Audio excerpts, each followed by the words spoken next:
5 kemenangan bagi orang-orang yang beriman. Dan 5 kemenangan itu di luar daripada 2 Idain, di luar daripada kedua Idul Fitri, yaitu Idul Fitri dan Idul Adha. Apa 5 kemenangan tersebut? Kata baginda Rasulullah SAW, 5 kemenangan bagi orang yang beriman disebut dengan kemenangan berantai. Apabila mendapatkan kelima-lima kemenangan tersebut, maka dia berhak mendapatkan kemenangan hakiki. Apa 5 kemenangan tersebut? Kata baginda, lil mu'minina khamsatu a'yadin. Bagi orang yang beriman itu ada 5 hari kemenangan. Yang pertama, kemenangan yang pertama kata baginda Rasulullah SAW, kullu yawmin yamuru 'alal mu'minin wa la yuktabu 'alaihi dhanbi. Yaitu setiap hari yang dilewati oleh orang-orang yang beriman di dunia, hari-hari yang dilewati oleh orang yang beriman di dunia, wala yuktabu 'alaihi dhanbi, dan Allah tidak mencatatkan atas dosanya.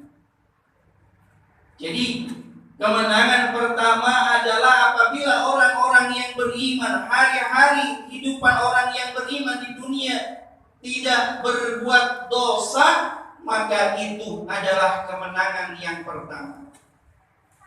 Pertanyaannya adalah, apa mungkin seseorang di dalam hidupnya tidak punya dosa, tidak berbuat dosa? Maka jawabannya bisa mungkin, bisa tidak.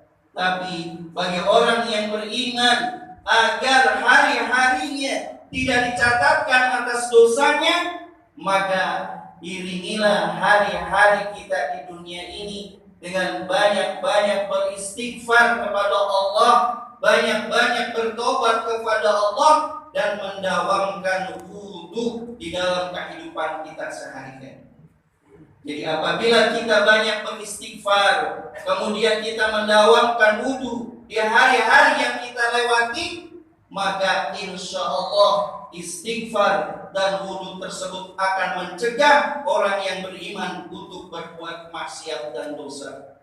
Artinya hari-hari yang dilewati oleh orang yang beriman, apabila dia beristighfar, banyak istighfar dan mengamalkan wudu, maka tercatat di sisi Allah tidak memiliki dosa.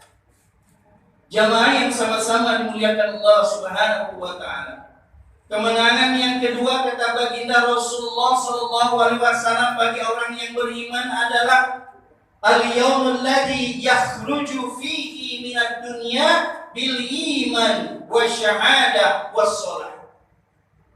Yaitu suatu hari apabila orang yang beriman meninggal dunia, yakhruju fihi minad dunya, orang yang beriman meninggal dunia, kemudian dia membawa iman, membawa sholat, dan membawa syahadatnya, maka itulah kemenangan yang kedua bagi orang-orang yang beriman.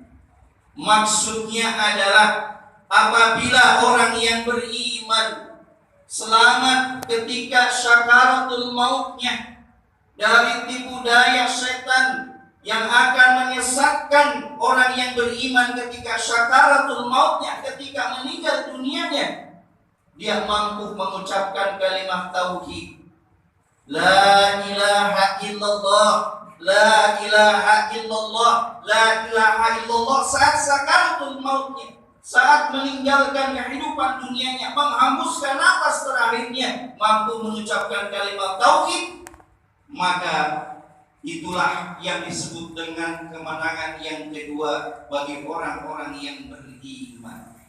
Jamaah salat Jumat yang sama-sama dimuliakan Allah Subhanahu wa ta'ala, siapa orangnya yang meleburkan dirinya dengan iman, dengan syahadat, dengan sholat di dalam kehidupan sehari-harinya, maka sudah dipastikan ketika syakaratul mautnya dia akan mampu mengucapkan kalimat la ilaha illallah, Allah, Allah, Allah, dan itulah tandanya kematian membawa iman, dan itulah kemenangan yang kedua bagi orang yang beriman. Jamaah sholat Jumat yang sama-sama dimuliakan Allah Subhanahu wa taala. Kemenangan yang ketiga bagi orang yang beriman, kata baginda Rasulullah sallallahu alaihi wasallam, al-yawmul ladzi yuzawiju fihi sirat wa ya'manuna min ahwalil yaumil qiyamah. Apabila orang yang beriman suatu kelak nanti melewati jembatan Shiratul Mustaqim, kemudian aman dari fitnah hari kiamat, maka itulah kemenangan yang ketiga bagi orang yang beriman. Bila selamat, bila mampu melewati titian yang disebut sirat, maka itulah kemenangan yang ketiga bagi orang yang beriman. Jamaah sholat Jumat yang sama-sama dimuliakan Allah Subhanahu wa taala. Imam Al-Ghazali menggambarkan tentang syirat. Ada tiga ciri syirat yang disampaikan oleh Imam Al-Ghazali. Yang pertama cirinya syirat, titian Shiratul Mustaqim itu kecilnya bagaikan rambut dibelah 7. Dan yang kedua cirinya jembatan itu sangat licin dan tajam. Dan yang ketiga cirinya jembatan itu sangat panjang membentang, dan di bawahnya berkobar-kobar api neraka jahanam. Maka siapa yang mampu melewati syirat tersebut, dia akan mendapatkan kemenangan yang ketiga. Namun di dalam satu riwayat, ada seseorang yang berjalan meniti jembatan Shiratul Mustaqim itu dengan cepat bagaikan kilat, diikuti dengan orang-orang yang lainnya, ada pula yang merangkak dan lain sebagainya.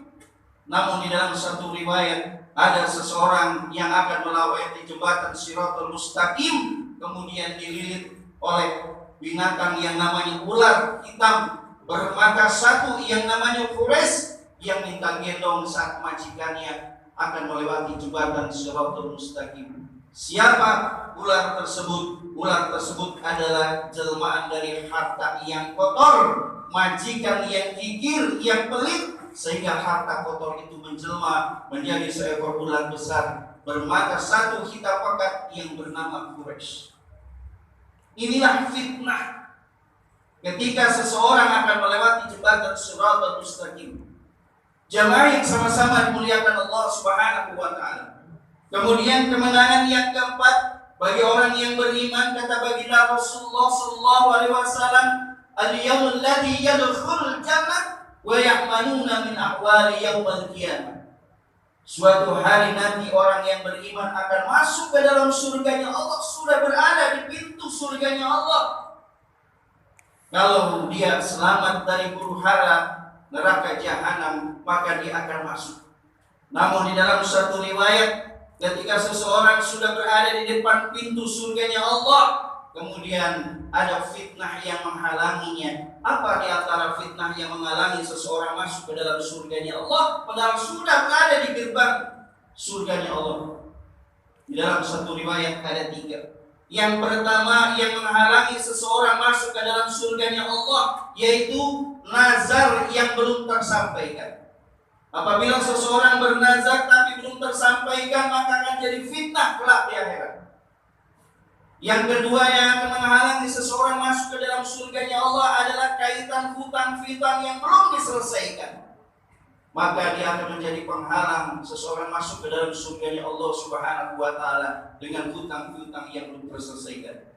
Dan yang ketiga, dia akan terhalang masuk ke dalam surganya Allah apabila dari seorang anak memprotes orang tuanya ketika di dunianya tidak pernah diajar untuk bertauhid, beribadah kepada Allah Subhanahu wa taala, sedangkan dirinya orang yang taat beribadah kepada Allah Subhanahu wa taala. Hadirin jamaah salat Jumat yang sama-sama dimuliakan Allah Subhanahu wa taala. Kemenangan yang kelima, inilah kemenangan puncak, kemenangan hakiki, kemenangan besar, kemenangan yang didambakan oleh orang-orang yang beriman. alladzi yanzuru ila rabbih.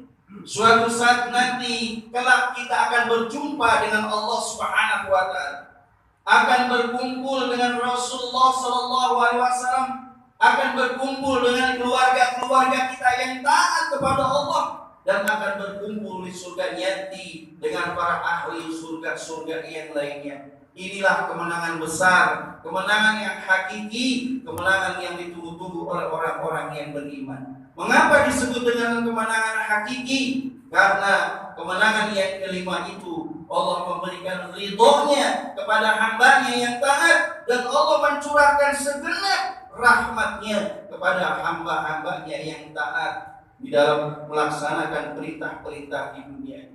Hadirin jamaah salat Jumat yang sama-sama dimuliakan Allah Subhanahu wa taala. Itulah gambaran ringkas dari tema kita, yaitu kemenangan hakiki, kemenangan berantai, 5 kemenangan yang mudah-mudahan kita dapat meraih kemenangan-kemenangan tersebut, dan mudah-mudahan kita akan menjadi hamba-hamba yang dirindukan oleh surganya Allah Subhanahu wa taala. Barakallahu wa fil Qur'anil azim wa nafa'ani wa iyyakum bima fihi min al-ayati wa dhikril hakim wa taqabbal minkum tilawatahu innahu wal ghafurur rahim.